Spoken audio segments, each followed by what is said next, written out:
আজকে এই আনন্দবাজার ট্রাইবাল অনুষ্ঠান ডিপার্টমেন্টের পক্ষ থেকে কমিউনিটি হলে যে আয়োজন করা হয়েছে, যারা ট্রেডিশনাল পাঁচরা সুতা ইত্যাদি রিসা সুতা দিয়া বানাবে তৈরি করবে, তাদের জন্য ট্রেনিং দিয়ে তাদেরকে আরও শিক্ষা দেওয়া হবে, তার আয়োজন। আর এই সবাই আমরা সবাই উপস্থিত হয়েছি। মন্ত্রী উপস্থিত আছেন আমার এই এলাকার বিধায়ক সিদ্ধান্ত মহোদয় এবং ট্রাইবাল ওয়েলফেয়ারের আধিকারিক ডিসিএম মহোদয় উপস্থিত আছেন। আজকে এই সভার সভাপতি উদারাম জ্ঞান ডিএসি চেয়ারম্যান মহাশয় এবং আপনারা যারা এই ডিপার্টমেন্টের দায়িত্বপ্রাপ্ত কর্মচারী এবং মা বোনেরা যারা এটাকে উপলব্ধি করার জন্য ট্রেনিং নেওয়ার জন্য উপস্থিত, সবাইকে অনেক অনেক ধন্যবাদ, শুভেচ্ছা জ্ঞাপন করছি। বিষয়, সব জাতির সংস্কৃতি আছে। কোনো জাতির সংস্কৃতি না থাকলে সেই জাতি ডেভেলপ হতে পারে না। তো আমরা ছোট সময় থেকে দেখেছি অত্র এলাকায়, শুধু এলাকা না, সমগ্র ত্রিপুরা, যে জনজাতিরা তারা নিজেরা নিজের কাপড় বোনা সুতা দিয়ে এবং সেটা ব্যবহার করে। বর্তমানে এটার চাহিদা অনেক বেশি এবং ত্রিপুরার বাইরেও সেটা যাচ্ছে, আর ত্রিপুরা তো অধিকভাবে সেটা ব্যবহার হচ্ছে, কিন্তু প্রয়োজন বেড়েছে আর কাজ আমাদের কমে গেছে। কীভাবে আমরা ডিজিটাল যুগে সবাই শিক্ষিত হতে চলেছি, লেখাপড়া শিখছি, আর আমরা ডিজিটালের দিকে সবাই যাওয়া করছি, কিন্তু আমাদের যে সংস্কৃতির বিষয়টা সেটা আস্তে আস্তে ক্ষয় হতে আরম্ভ হয়েছে, বাদ পড়ছে। আমরা সবাই কাজ জানি না, সবাই সেটা তৈরি করতে পারি না।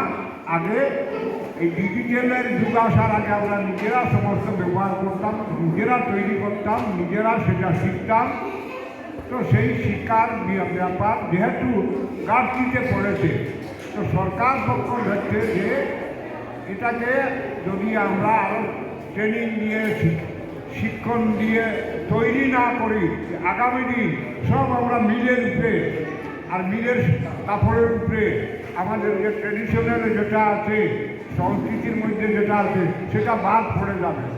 তার জন্য আজকে সরকারের এই উদ্যোগ, আর এই উদ্যোগে আপনারা যদি সহযোগিতা করেন এবং সামিল হয়ে এই 1 মাস যাবত যে ট্রেনিং ব্যবস্থা আছে সেটা শিখে গ্রামে পাড়াতে আর বেশি করে মানুষকে যদি শিখিয়ে দেওয়া যায়, প্রশিক্ষণ হয় এবং এই সংস্কৃতির যে রিসা পাঁচরা ইত্যাদি নিজের ব্যবহারিক জিনিসগুলি যদি তৈরি করে না, বিভিন্ন ক্যাটাগরির আছে, বিভিন্ন ডিজাইনের আছে, ডিজাইনের জন্য তো সেই রকম প্রশিক্ষক লাগবে এবং প্রশিক্ষণ নেওয়া লাগবে।